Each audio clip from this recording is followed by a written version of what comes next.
जय श्री कृष्णा कथा कहानी चैनल में आपका स्वागत है। विधाता माता की कहानी। एक समय की बात है, विधाता माता नगरी में लेख लिखने चली और उसकी बेटी देख रही थी कि मेरी माँ रोजाना कहाँ जाती है।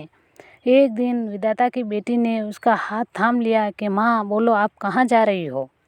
तो विधाता बोली, बेटा मैं दुनिया में लेख लिखने जा रही हूँ। तो बेटी बोली, ये ऐसा कैसा काम है, रात दिन आप जाती हुई दिखाई देती हो, ये लेख लिखने क्यों जाती हो। तो विधाता कहने लगी, भगवान ने मुझे ये काम सौंपा है, दुनिया के लेख मैं ही लिखती हूँ। तो विधाता की बेटी ने कहा, दुनिया के लेख लिखती हो तो मेरे भी लेख लिखे होंगे।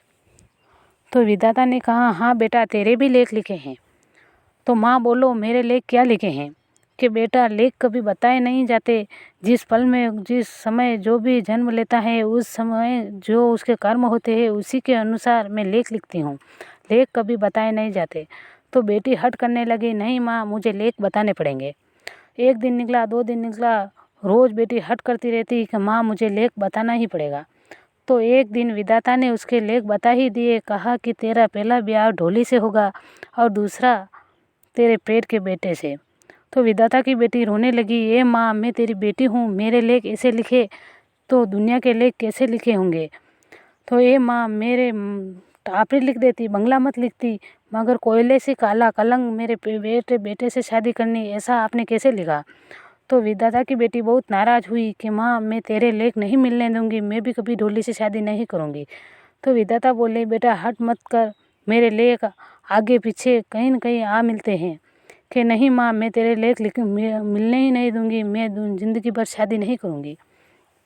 तो विधाता की बेटी नाराज़ होकर घर से निकल गई कि मैं तपस्या करूँगी, शादी ही नहीं करूँगी तो ढोली कहाँ से मिलेगा और मेरा बेटा कहाँ से होगा। तो विधाता की बेटी घर से निकल गई, आगे गई, एक बरगद के पेड़ के नीचे जाके बैठ गई, पानी पिया कि मैं आगे जाकर मैं तपस्या में करने बैठ जाऊँगी। वहाँ बैठी थी, देखती क्या है, एक घुड़सवार आ रहा है, साफा बांधे हुए हैं, हाथ में तलवार है, देख जैसे राजपूत का लड़का हो। वो उसको देख रही थी। इतने घने जंगल में भी एक आदमी आ गया, ये आदमी कौन है। तो अब वो आया, उस परगड़ की बावड़ी पे रुका, रुक के उसने भी हाथ पैर धोए, पानी पिए और विधाता की बेटी देख रही थी। विधाता की बेटी ने कहा कि आप कौन हो मानवी और कहाँ जा रहे हो, कहाँ से आए हो।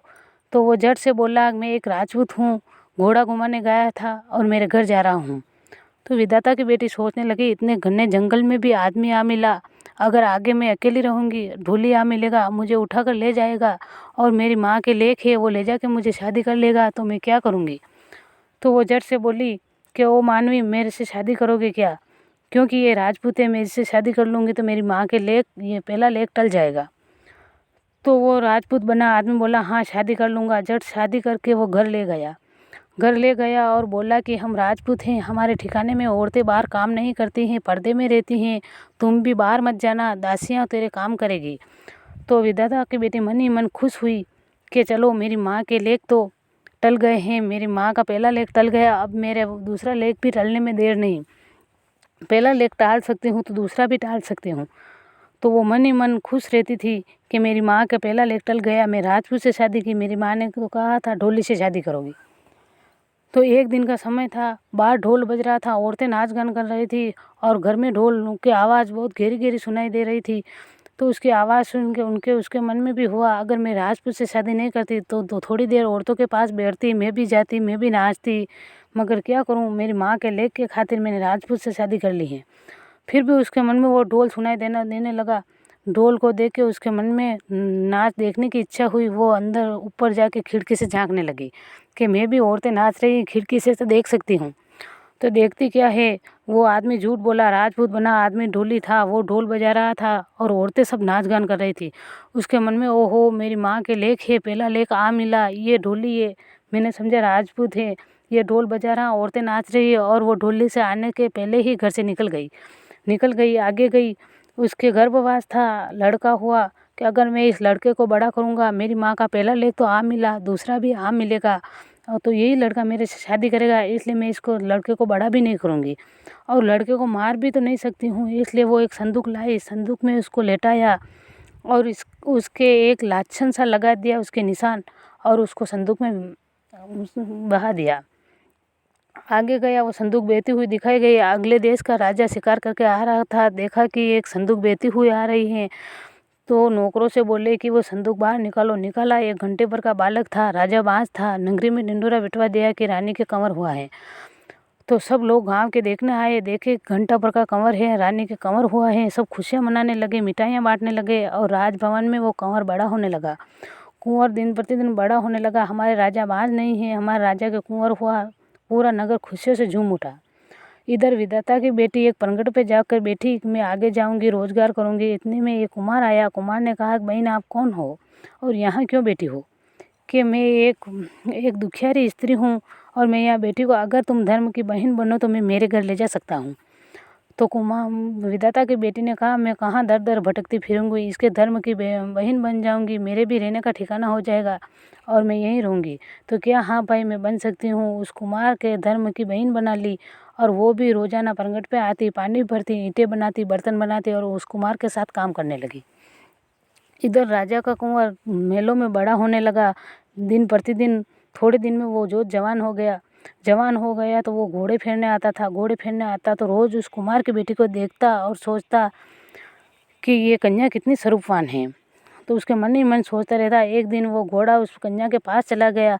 उस घोड़े को दूर करने के लिए उस विधाता की बेटी ने उससे हाथ लगाया तो वो हाथ सोने का बन गया। हाथ के सोने के बना और उस राजकुमार ने कहा कि मैं तो शादी करूँगा तो इस कुमार की लड़की से ही करूँगा। घर गया और सबको बोला, मैं उस कुमार की लड़की से शादी करना चाहता हूँ। तो राजा ने मना कर दिया कि नहीं, हम कहीं से राजभवन से कहीं दूसरी शादी करके लाएंगे, कुमार की बेटी से क्यों शादी कराएं। तो उसने बहुत नाराज़ हुआ, करूँगा तो मैं कुमार की बेटी से ही शादी करूँगा। तो राजा मान गए और कुमार के घर आए कि आपकी कन्या का मैं हाथ मांगने आया हूँ। कुमार बोला, भाई ये मेरे धर्म की बहन है, मैं इसके पूछे बेटा बिना मैं कुछ नहीं कर सकता। जाके विधाता की बेटी से पूछा कि आप राजकुमार से शादी करोगे क्या? विधाता की बेटी ने सोचा, मेरी माँ के लेके पेट के बेटे से शादी करेंगे, ये तो राजकुमार है, तो मेरी माँ का दूसरा लेख टल जाएगा, इसलिए उसने हाँ कर दी। हाँ की और राजकुमार की बारात आए और 7 फेरे हुए और जट से विधाता की बेटी बोली, माँ देख, तेने कहा था कि तेरा दूसरी शादी पेट के बेटे से होगी, वो तो धोखे से ढोली निकल गया, मगर ये राजकुमार तो राजकुमारी है, ये तो मेरा बेटा नहीं है। तो माँ ने कहा, बेटा तेने कोई तो निशान लगाया होगा। कि हाँ, मैंने एक लाछन लगाया है, देखा तो वो लाछन था। तो वो विधाता की बेटी रोने लगी, ये माँ, मेरे इतने ऐसे ले क्यों लिखे जो आगे पाछे आ ही मिले, मेरे पेट के बेटे से शादी क्यों लिखी? विधाता की बेटी खूब रोने लगी। तो विधाता ने कहा, बेटा रो मत, आज तेने तेरे पेट के बेटे से शादी की, आज के बाद कई जगहों पर सूरज पूजा जाएगा, 7 दिन का बेटा होगा। उस दिन उस 7 दिन के बेटे से पहले माँ अपने पेट के बेटे से शादी करेगी, फिर दूसरी शादी करेगी। आज भी हमारे समाज में 7 दिन के सूरज, 9 दिन का सूरज पूजा जाता है और अपने बेटे के साथ फेरे लेती है माँ, और फिर पानी लाती है, फेरे लेती है। आज भी वो रिवाज हो गया है।